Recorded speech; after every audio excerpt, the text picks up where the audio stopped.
All right. We got another question here. How often are you using impulse responses versus a cab? And he goes on to say, I've been using a torpedo captor, stock base cab IR, and it's pretty heavy. Yeah, man.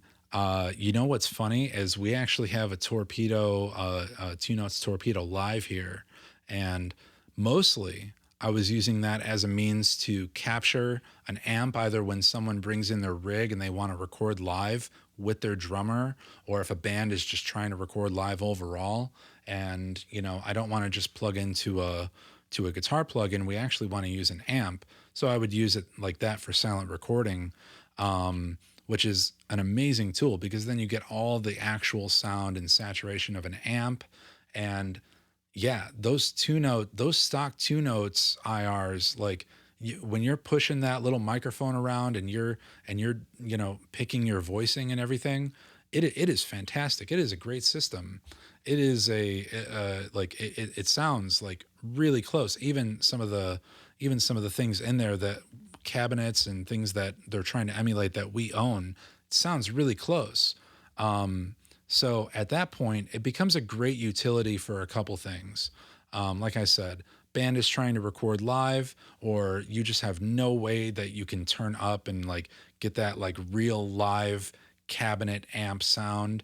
That something like a captor or a torpedo live, or in period I had a Weber Mass 200. People using the what is it, the Rock Crusher by Rivera. There's a couple other ones out there too, and they all do something a little bit different. But yeah, those are fantastic little devices.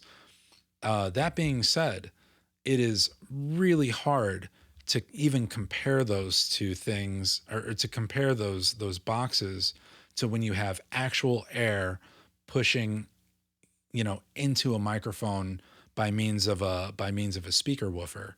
Um, if you have the ability to turn up and get loud pretty much whenever you want, like here at a recording studio, or like over at Ray's studio, anywhere that you can turn up, it's a pretty good idea to like put a microphone or a couple of microphones on that cab and really try to make a sound.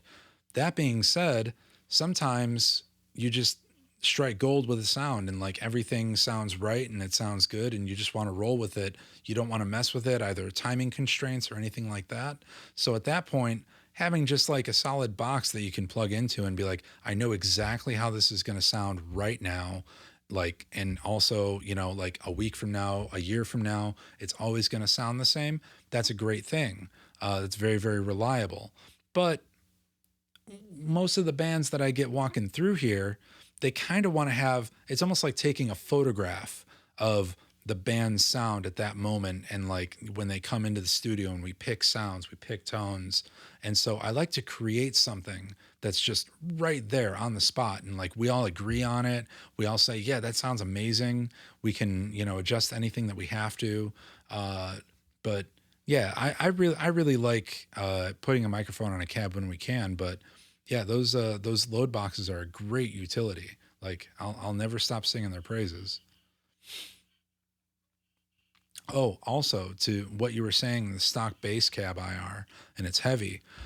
Yeah, actually, even just our usual bass rig was me running like a dark glass into my Sans Amp RPM and things like that. But lately, I've actually been like not just taking that directly into the DAW, but I've been running that Sans Amp into the torpedo and then into some of those bass IRs. And oh my gosh, yeah, they are heavy.